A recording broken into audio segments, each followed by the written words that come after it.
की जमीन को गरीब आदमी दे सकता है? वक्त की जमीन जो है वो वही दे सकता है जिसकी हैसियत है, और वो अपनी हैसियत से निकाल के कुछ चीजें देता है, अल्लाह के नाम करता है और कहता है कि इससे हमारे गरीब भाइयों को फायदा हो।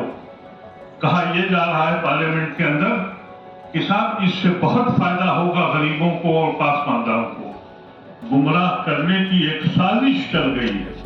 मैं ये समझता हूं कि आज भी इस हिंदुस्तान में जो लड़ाई शुरू की गई है, ये लड़ाई आज शुरू हुई है, खत्म नहीं हुई है। जितने भी डेमोक्रेटिक सिस्टम हैं उस पे हम ये लड़ेंगे, और जो लोग हमारे बिल की हिमायत कर रहे हैं हम उनका एहसान मानते हैं और मानेंगे, और जिन लोगों ने हमारे आज मुखालफत की है उनके साथ अब हमारा रवैया क्या होगा ये आगे वाला वक्त बताएगा। हम इनके हुक्के पानी बंद कराएंगे, और वो हजरात, वो मुसलमान जो अपने ओहदे के खातिर इन लोगों के साथ हैं, उनके साथ हम लोग कोई ना कोई फैसला करेंगे। ये मत समझिएगा कि ये लड़ाई सिर्फ उलमाए कराम का लड़ रहे हैं।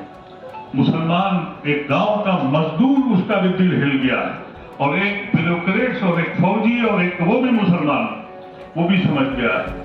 हमें अभी यकीन है कि एक बड़ी तादाद हमारे साथ गैर मुसलमानों की है, उनके एहसान बन रहे हैं। हम उनके साथ मिल के लड़ेंगे, और ये जो इन्होंने तमाशा शुरू किया मोदी और शाह ने, उसका मकसद ये है कि तुम इस मुल्क में इस तरह से रहोगे कि तुम्हारी जायदादें भी हम छीन लेंगे, तुम्हारी मसाजिदें, तुम्हारी खानकाहों पर हमारा कब्जा होगा, हमारा आदमी बैठेगा, जैसा अभी हमारे सेक्रेटरी जनरल ने कहा, वो फैसला करेंगे। इसको मंजूर किया जा सकता है?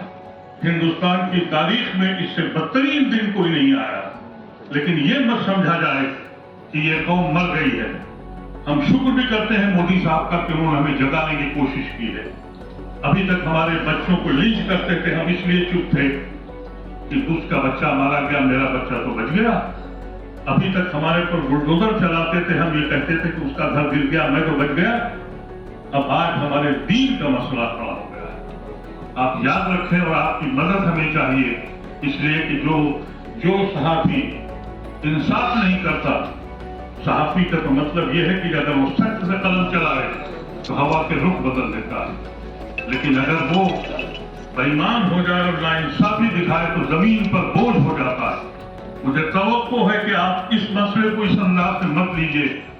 मैरिट का जहां तक सवाल है, जो जेपीसी बनाई गई थी, एक एक चीज बता दी गई कि ये गैर कानूनी है, संविधान के खिलाफ है, लेकिन मेजॉरिटी का जोम किसी एक की भी बात नहीं मानी गई।